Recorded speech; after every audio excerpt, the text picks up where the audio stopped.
এই মিয়া তুমি কি পাইছো তুমি তো মামুর বাড়ি পাইছো না শ্বশুর বাড়ি পাইছো এই কথা কইলেন কি ভাই তো তুমি তো এই যে এখন খাইতে বইছো প্রত্যেক আইছো তুমি বাইরে গেছিলেন হয়তো ভাই বাইরে থেকে আইয়া তো তুমি খাইতে আসো কে ফাঁকাইছে খবর লইছো তুমি তো ম্যাচ খাও খানা বানানোর সময় তারপরে দি বাজার করার সময় ম্যাচ বিল দেওয়ার সময় কথাকুতি করো এখন তো তুমি বাবার মতো খাই লইতে আসো হ্যাঁ তুমি পাইছো কি তোমার আর ম্যাচ খান লাগতো না তুমি আর ম্যাচ খান লাগতো না আজকে থেকে তোমারটা তুমি ফাঁক করে খাইও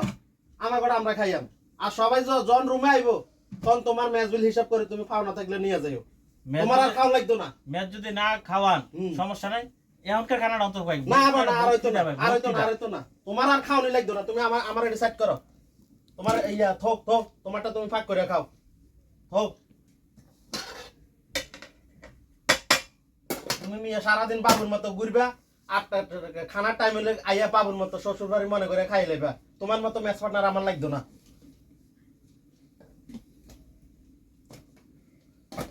এটা কোন ব্যবহার হইলো এটাই ব্যবহার সারাদিন গেছে রান্না করছে না তুমি কি এটা শ্বশুর বাড়ি খাইছো এটা বিদেশ আজকে থেকে তোমারটা তুমি খাও গা মামুর বাড়ি আবদার না